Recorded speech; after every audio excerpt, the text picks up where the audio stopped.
Peace, love, and abide here, y'all. What's good? It is Shy the Sage returning for another amazing video. Hello, y'all. I hope y'all doing well. I appreciate y'all for emailing me and giving me a lot of support for my move to Atlanta. So far, I love Atlanta.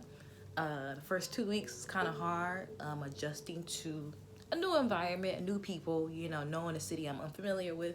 But, once I started to get out there more, I'm slowly starting to fall in love with Atlanta. So far, so good. So I really appreciate y'all support, and I also appreciate y'all, just emailing me and DMing me and stuff, and also commenting on the video. That was really awesome, guys. So thank you.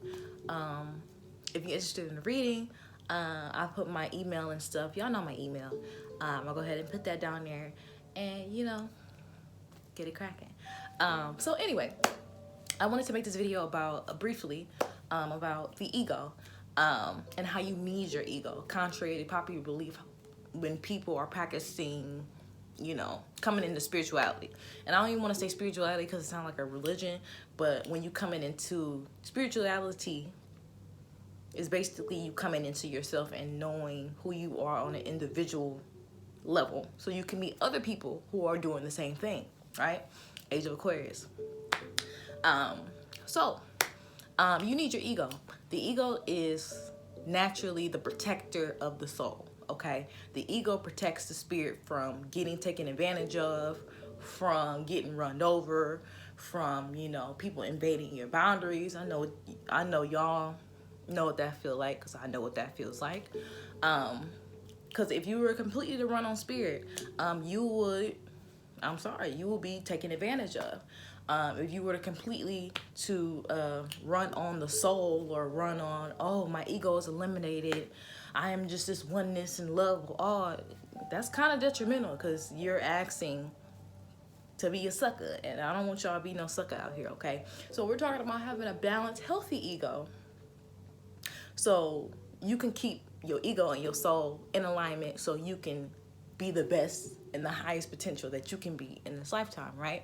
So, like I said, I know it's the myth, like, the space cadets or the new agers. I don't like the fact that they don't really add practicality when you're doing spiritual practices, because you can really get lost in a sauce, like Neptune, if you don't add practicality to your spirituality, because you're still in a body. So I don't want y'all to be space cadets. I don't want y'all to be airheads. I still want y'all to be grounded but elevated at the same time. So when you're talking about the ego, yes, the ego can be detrimental.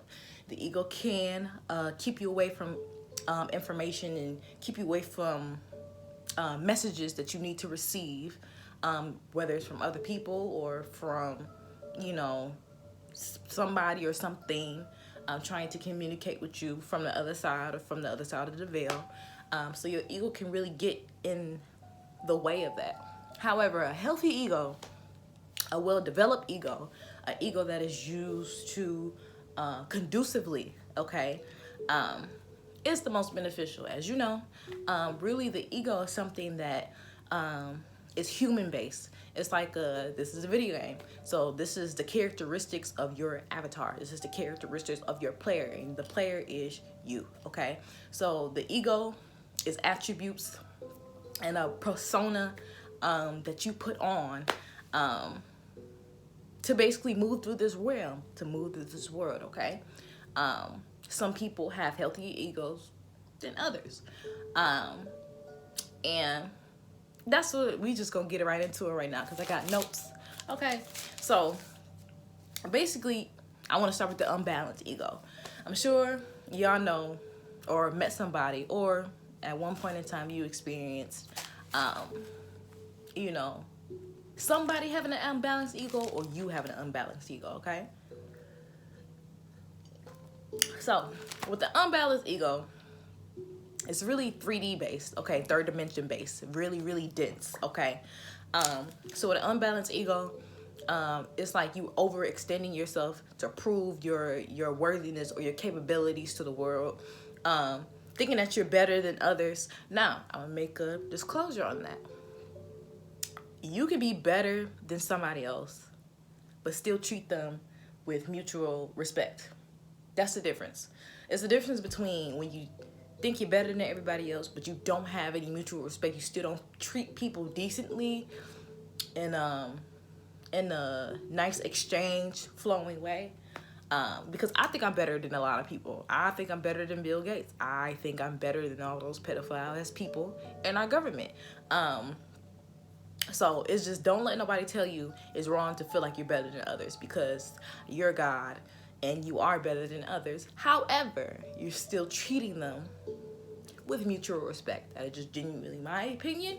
I like to think that I am the queen of my reality, that I am the goddess of my reality, and I get treated as such because that is what I put out there, by the way, you know.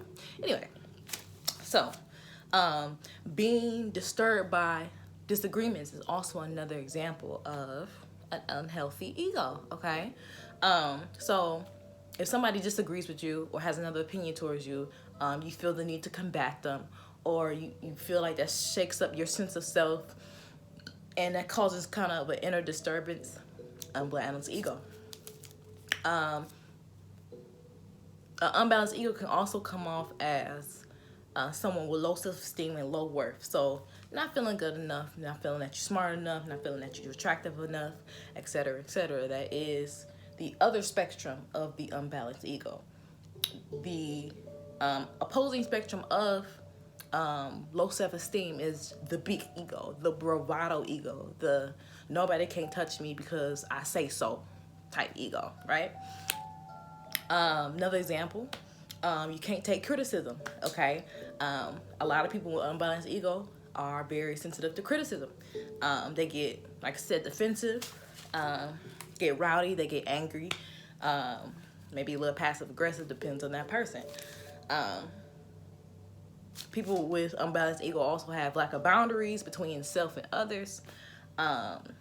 Unbalanced ego can also manifest as being reactionary, acting on impulses, really doing or saying things instead of thinking them out thoroughly, okay? It's literally like you're just a robot. You just programmed to go, or you just programmed to react instead of processing. And then, I don't want to say reacting. What's another word? Not reacting, but responding. There you go. It's responding. So really, the unbalanced ego can manifest as somebody being reactionary instead of just responding. Okay, there's a difference. Usually, all of these are a manifestation of really the unbalanced ego is just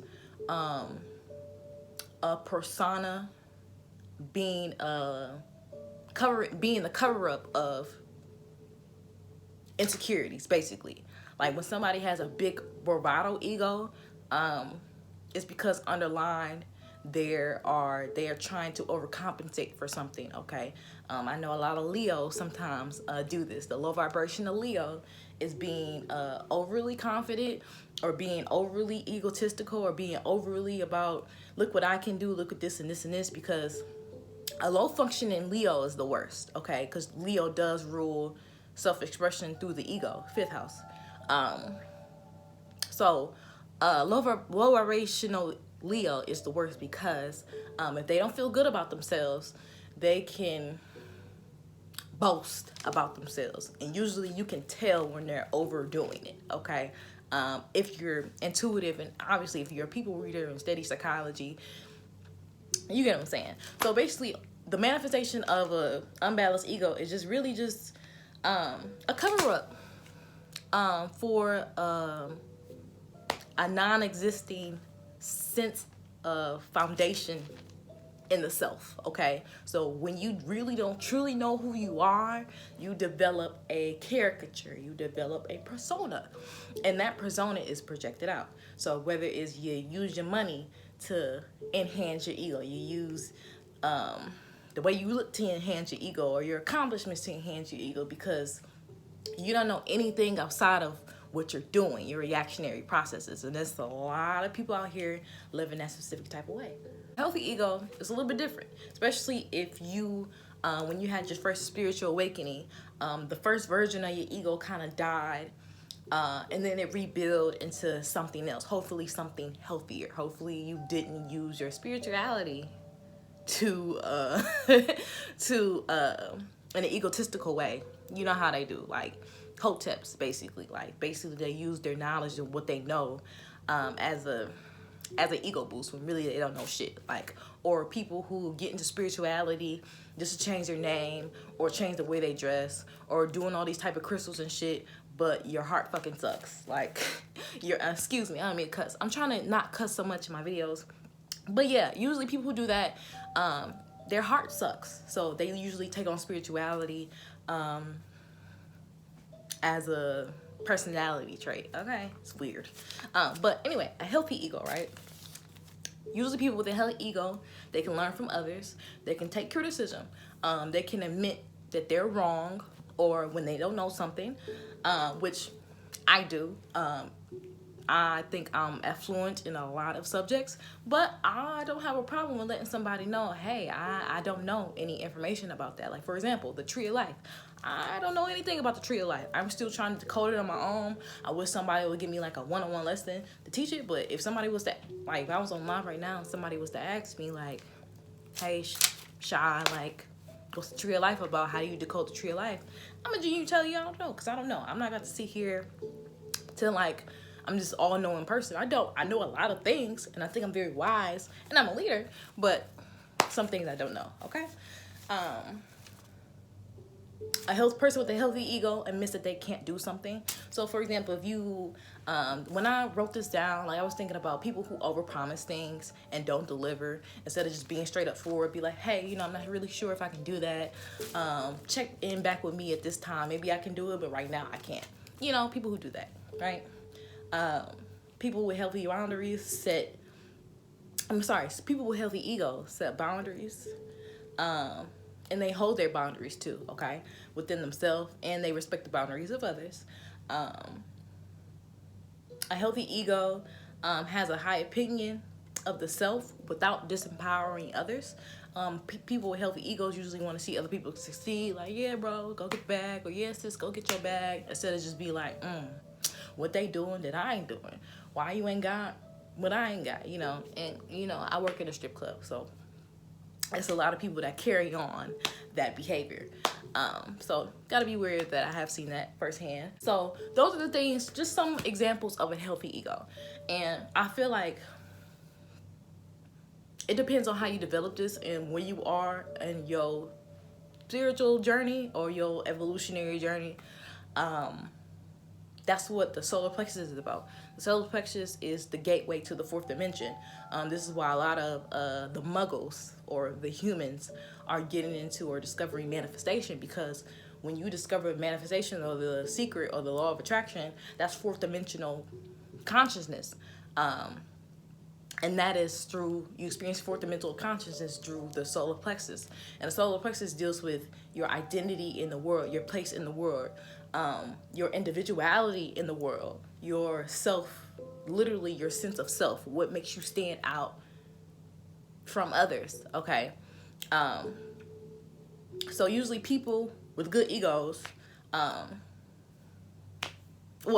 just relating that example to the spiritual path. I think in order to have a good ego on spiritual path, you do have to be balanced in the solar plexus, because the solar plexus is how you reach the fourth dimension, and then from the fourth dimension you get to the fifth dimension and the sixth dimension, and so on and so forth, and then you keep evolving. So like I said, usually when people have their first spiritual awakening, starts in the solar plexus first, the fourth dimension, okay? The fourth dimension is the gateway to the solar plexus. Perhaps I'll do a video on that, but yes. So the ego, your sense of self, who you think you are, usually comes from the solar plexus, okay?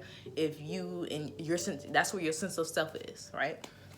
So, and even the purpose is when they be talking about ego deaths, when people talk about ego deaths and spirituality, really the main person of an ego death is to rebuild the ego and to refine the ego, not to completely destroy it and to completely run on spirit and kumbaya with every single thing that's around you. Because like I said, if you completely run on spirit, you will get taken advantage of. You won't be able to assert yourself. You won't be able to, do A, B, and C, and D to really get what you need to move through the world, to really be like, hey, I'm here, I deserve this, I want this, I'm going to achieve it, I'm going to attain it. That is the solar plexus. That is kind of like the extension of the ego, right? Because I remember I was in the military, I was in A school, and we had student leaders, and I was a student leader. You know, they gave us a little fancy rope, a little red rope. So around base, you know, if they see somebody or a student in our uniform, we had a red rope, that means we top dog, okay? Like, so we tell everybody else what to do. So we'll organize events, we'll make sure everybody's okay, people come to us with issues and stuff like that. So, you know, naturally, natural born leader, decided to take up the position. And then this is really when my spiritual journey was just getting new. I thought that asserting myself and telling people what to do was disadvantageous to my spirit, okay? So I was being way too nice. I really wasn't asserting myself how I should have been asserting myself, because I thought assertion meant ego, or I thought, hey, telling somebody, hey, you effing up was an ego issue. You know what I'm saying? But I had a conversation with my friend. He let me know at the time, like, hey, you know, you kind of do need your ego to do things like that. You know what I'm saying? Obviously, I wasn't being like an ass. I wasn't, you know, being rude or mean, but, you know, so eventually I started to get the hang of it and being in a leadership role, in a leadership position. So that's where I really kind of learned, integrated that lesson when me being in a leadership role in the military, especially leading people and talking to people and, you know, standing in front of our superiors and shit and being able to really make sure that there was, you know, order and structure amongst the other students, right? With that being said, I appreciate y'all watching. Once again, you know I love y'all so much. Also, quick announcement, I am going to make an OnlyFans. Now, it's not, you know, porn or anything, but I am going to utilize my OnlyFans for exclusive content to do with magic.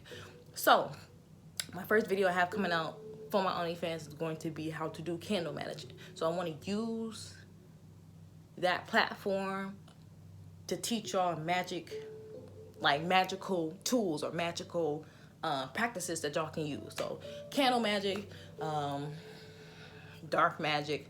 Y'all want to curse somebody, I know how to do that, even though I don't do it. Love spells, anything related to magic, I think I'm gonna start doing that.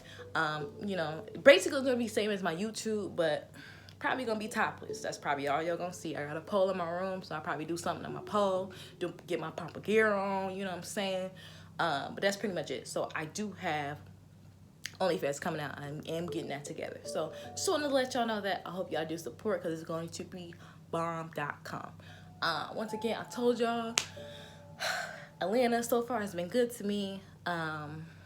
Being in this new path, it's a little, like I said, a little shaky, a little scary. I'm still planting my feet firm, sticking to my sense of self. And I think my biggest issue is to deprogram my old beliefs about myself, and also to maintain my authenticity.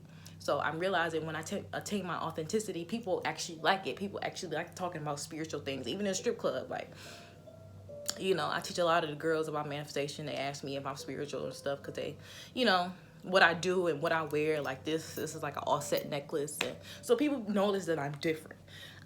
So I was a little afraid of that, but you know, I have a issue with shining my light, because I don't want to be in the limelight. I mean, I do want to be in the limelight, but it's complicated. It's very, very complicated, because I know I'll be trying not to ruffle people's feathers. I'm getting over that, because I know I'm meant to be a leader. I'm meant to be in the limelight. I'm meant to be in the spotlight. I know when I say move, people move. But it's the other side of me that's just like, well, what if people think you're mean? Or what if people don't like you because you're in that position? That's something that I'm working on through myself. Okay, so that's my shadow work that I'm going through on my own. But alas, so far so good. Anyway, I hope y'all enjoyed this video. Like, comment, and subscribe, share it with somebody, and bye.